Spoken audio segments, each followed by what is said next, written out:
Yes, people, welcome back to Brendan Pearson Fitness. We are back on the functional fitness scene after doing the National Fitness Game. Power, yes! Yeah! I've got that bug again, and I've started running. I've started doing a lot more squat, bench, deadlift, a little bit of Olympic lifting, and we might be also training for a high rocks. So I've fully caught the bug. So I'm 6'6", I've had a lot of injuries, and I wanted to make this video because a lot of you tall lads and ladies out there need to understand that there's a few variables that we need to consider a lot more for our recovery, especially our joints, and we don't want to be getting injured because we're a little bit more prone to injury. So I thought I'd make a video about functional fitness for the taller people. But what's happening this morning? We've got our breakfast, meal one, plenty of calories. The calories have obviously upped since adding in a lot more functional fitness, a lot more running, a lot more conditioning. We're going to be burning more calories. So we've got the standard overnight oats, which you should already know by now if you follow me. And then we've added in a little Aldi's version of a Squares bar, crispy chunk. Caramel chocolate, unbelievable. But yeah, I'm gonna get this down. I've got a few more clients to train, and then I've got a push day, and I've also got a run today because we've had in running 2 or 3 times a week, starting off low and building up. But we'll talk about that in a bit. Catch us for the push session, and yeah, this is going to be a little bit of a day in the life / a little bit of a talk through about how to functional fitness for tall people. Do you want to be in the vlog? Wait. The mum's already went and started PT, hasn't she? However, she's invested in the fresh kicks, there they are, the Vibos. Sort your back and your feet and your knees out, eh? You'd sorted Lola, don't we? They're tiny, don't they, little feet? Yeah, they're smart then. Size 7's them. Right then, we'll catch you for the push day anyway. It feels so good in my hood tonight. The summertime skirts are like eyes ain't for nine. One client's done, getting some pre-workout down. It's just a half scoop because I am doing a quick, I've got an hour gap, so I'm gonna get a quick push day out. Still got a big emphasis on building muscle at the minute and also recovering from a little bit of a knee injury that I had before the National Fitness Games. So things were a little bit higher volume, higher reps, getting a few sets of heavy stuff in, but mainly everything's gonna be sets of 15 to 20. Got the session wrote up on here. I'll probably do a very quick run through of the session. But yeah, quick little run through the session, and then I'll catch you later on for running. And also my new run trainers, my Hokas, are coming, but they're coming when I'm going to be doing a run, so I'll show you them later on, and then we'll have a talk about training and what I'm doing to manage injury, what you should do, what you should implement, and some things that you need to consider if you're a little bit taller to save your joints and not get injured. You gotta get your groove on before you go get paid. So tip up your cup and throw your hands up and let me hear the party say.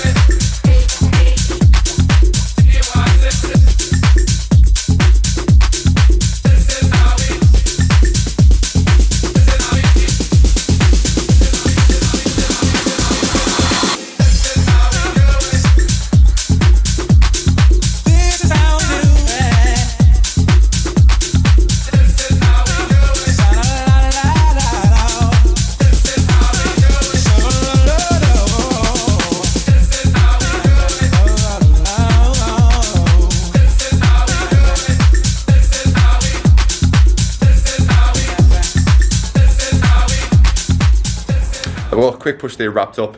Only had an hour to do that one, so we didn't do any mom at the end. I'm gonna save energy for the run, but yeah, very quick push day.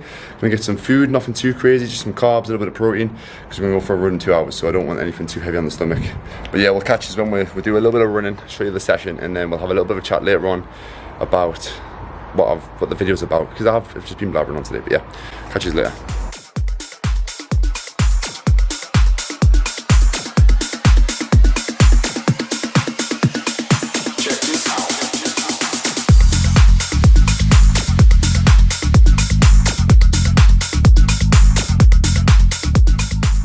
Back home, completed a nice little 6 rounds of 1K run with 2 minutes rest in between. My calves cannot deal with running, but push day done, running done. We have got a nice little parcel to come home to as well, which I think it's going to be running trainers, which is annoying because I would have road run if I had these trainers. However, I did the treadmill just because I've got my nanos and they're not the best for running. So extra cushion on the running machine, on the treadmill. Get these whacked open. Nice. I was recommended these by you lot on Instagram. There was a lot of people who said the Hoka Clifton 8s, and we have them. They are very light, Jesus. I wasn't expecting them to be this light, but extra spongy, and I went for a wide fit as well, so this is another reason why I got them. I might do a review of these. If you want me to do a review, comment down below and let me know if you do want me to do a little review of the Hokas. And I'm also debating doing a review of the Vivos, because I've had them for over 7-8 months now. If you're interested in that, comment down below and let me know, or message me on Instagram. But yeah, these bad boys. Gonna get some miles in on these, but yeah, let's get some food in us, and I'll probably catch you tomorrow for the chat to do with training and being tall, because I've got clients in this evening and I'll probably be shattered by the time I finish. Shout out to the meal prep company, Protein Culture. All my clients receive discount on meal prep as well, so if you're an online or one-to-one client, discount, Protein Culture, deliver it in the northeast. So these are going to be helping me out a little bit over my meal prep. Got some chicken noodles that have different sort of plans for cutting, bulking and maintaining as well, delivered to your door if you're in the northeast. But yeah, very nice little meal. Gonna get post-workout, gonna have one of these, probably a bagel, some extra fruit, and maybe a little bit additional protein, maybe a little bit of a scoop of protein or something like that, just to get in a little bit of extra protein, because training hard, you need protein in at least 2 grams per kilogram of body weight and plenty carbohydrates in post-workout. You probably don't need too much fat, but yeah, I'm gonna get this down as a bagel, and I will definitely catch you tomorrow for the chat, because yeah, got a busy evening and I need to get my work done. So catch you tomorrow.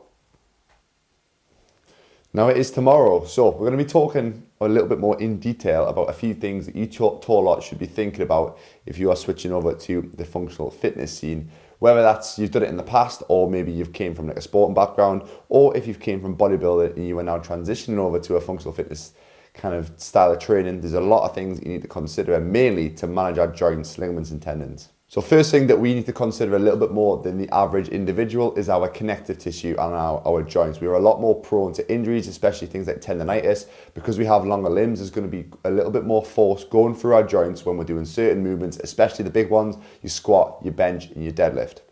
Now, first thing we can do is try and minimize any sort of risk. So I'm a big believer in using knee sleeves and wrist straps if you are doing the big 3 movements, literally just as an extra precaution, extra sort of mechanism to stop us from getting injured. Again, like I said, we have a lot more pressure going through our joints.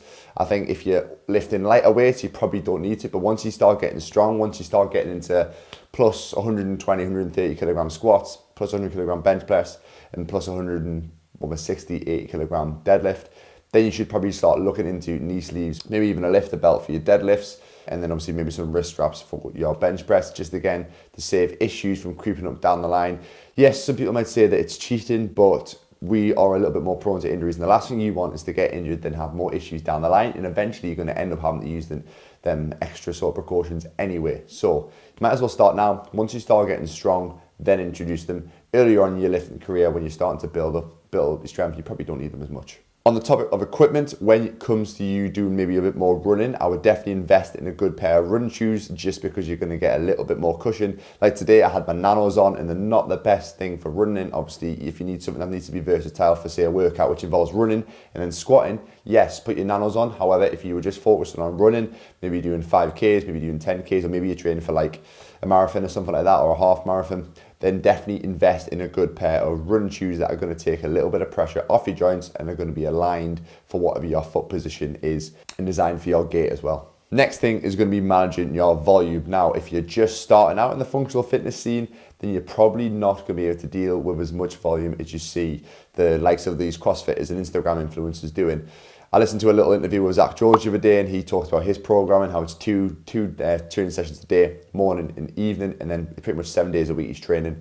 Now, if you go and try and copy his program, you're going to probably get injured. You're not going to be able to sustain it. You're not going to be able to function. You're not going to be able to function in normal life with your work, with life, whatever's going on. Make sure you're starting off with a lower volume. Probably even start off with 4 days a week, 3 or 4 days a week. Then stick to it for a few weeks. Can you manage that load? Maybe can you increase the volume and the intensity within them 3 or 4 days? Then you can maybe push to 5. And then once you get to that point and you've pushed the volume, pushed the intensity, then maybe you can move to 6, or maybe you can add in a few double days. At the minute, I'm really only training 5 days a week, with 2 of them being double days, and then an additional maybe active recovery day midway through the week. So that's all I'm doing at the minute, because I've got to manage obviously my workload, intense workload with my clients, one-to-one and also online. And I also want to make sure I'm sleeping and recovering right, so I can train and I'm not crippled because I've had a lot of injuries. So just keep that in mind. Make sure you build up your volume.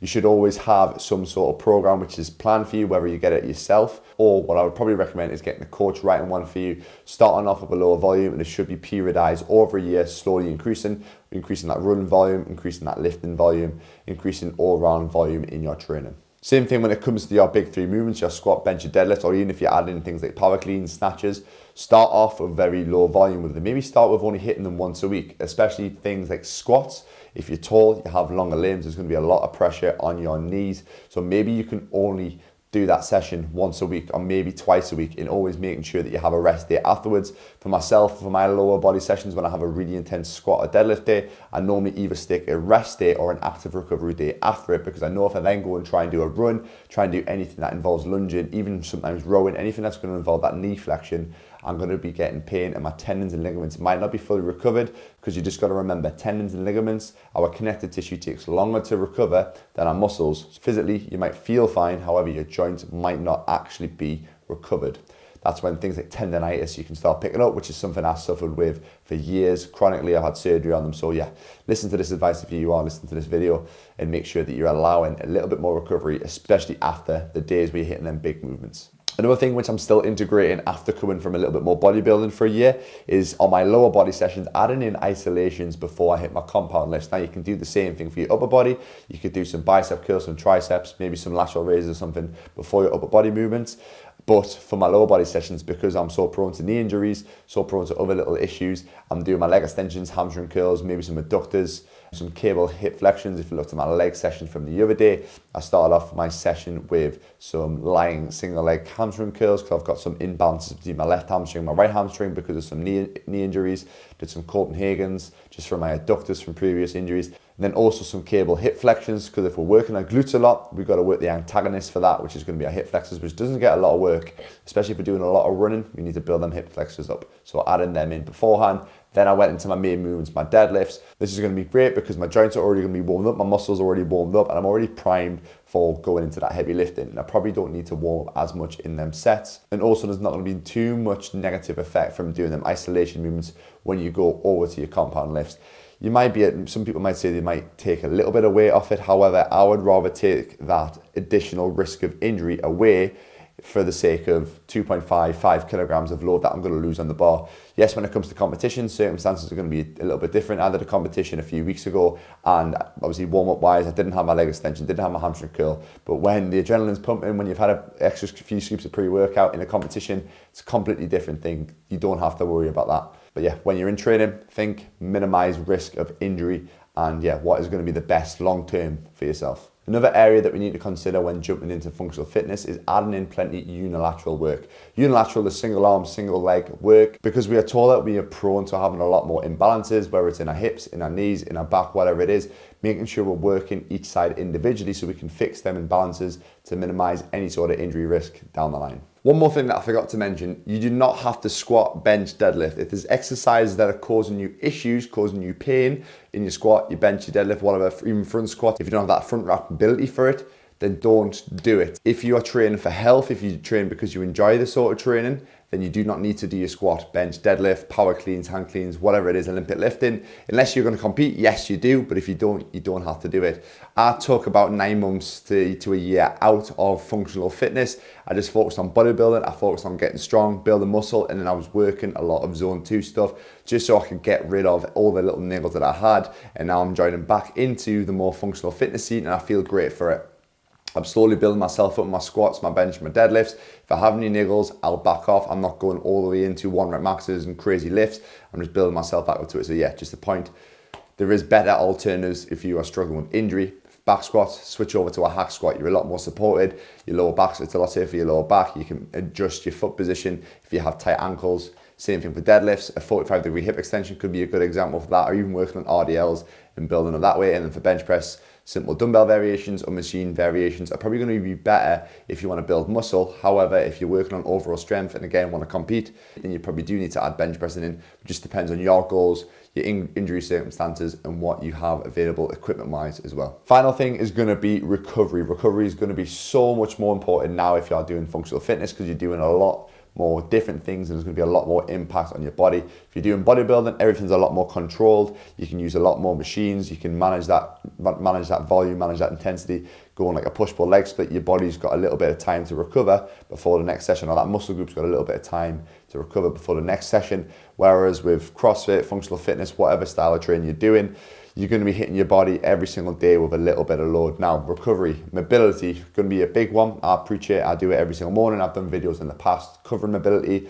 Hip flexors are going to get tight, hamstrings are going to get tight. That's going to be pulling your lower back. If your hips get tight, that's going to also pull on your knee. Make sure your ankle mobility, make sure you're working on that as well, because when we're squatting, again, if we have tight ankles, our knees are going to compensate for that. Same with your shoulders, overhead pressing, all them sort of things. We want to make sure we're working on that shoulder mobility. So when we are pressing overhead, we're getting in a good position and we're not compensating through our lower back. So if you can, I would try and get mobility in at least 3 days a week. If you can do a little bit every day, perfect. Other things like saunas has been a really big thing that I've integrated recently, trying to do 10, 20 minutes, whatever you can, a couple of times a week. There's massive benefits in terms of recovery, also in terms of cardiovascular health, and also in terms of improving your fitness. So if you can add saunas in, I do 30 minutes, 2 or 3 times a week if I can, just to try and, again, help with my recovery and also help with my cardiovascular health. Just add in whatever recovery methods work best for you and you find most beneficial, whether it is stretching, foam rolling, massages, whatever it is. Make sure you are really, really working on your recovery when it comes to this style of training. And alongside recovery, nutrition is going to be a massive part of this. Because you are obviously going to be burning a lot more calories, you're going to have to increase your overall calorie consumption, making sure that we're getting enough protein in. Around 2 grams of protein per kilogram of body weight is going to be roughly what you want to aim for. And then making sure you're getting enough carbohydrates in, which is going to be used a lot for our energy sources, especially when we're doing a high intensity exercise. And do not neglect fats as well. Fats are going to be very important, especially for the aerobic sort of zone 2 stuff that we're going to be introducing as well a couple of times a week. Make sure you're getting an overall good calorie consumption, maybe an extra 200, 300, 400 calories to what you were consuming if you were just doing a typical bodybuilding or any sort of training split like that. Yeah, so I think that pretty much covers everything in terms of a few tips for you to lot when you are transitioning over to functional fitness. Make sure you're getting enough recovery in, your mobility, your stretching, your foam rolling, all that sort of stuff. Making sure that we're managing the load on your joints. If you need to give yourself an extra rest day, take it, start off a lower volume, then you can slowly build up to the point where you're training double days, a couple of times a week. But remember, if you are someone who isn't a full-time athlete, you've got a life outside of it, you've got to work as well. You don't want your training to be negatively affecting your work. So it's about managing both things, slowly build that volume up so you can actually adapt and be able to function in life and also train and get good results. So if you found this video helpful, give it a like, comment, subscribe down below. I'm also going to be releasing a training plan where you can follow along. So whether you're tall, whether you're not tall and watching this video, there'll be something for you. It's going to be a bit of bodybuilding, bit of functional fitness, kind of a hybrid approach between the two. So you can get in shape, build muscle, be fit, feel good. So that'll be releasing very, very soon. If you're interested, you can drop me a message on Instagram with the word athlete and I will get you on that program for absolutely free for the first month when it does come out. So make sure you keep an eye out for that one. But yeah, as always, like, comment, subscribe, and I will see you in the next video. If you want to see more videos like this as well, let me know down below and I'll definitely do more.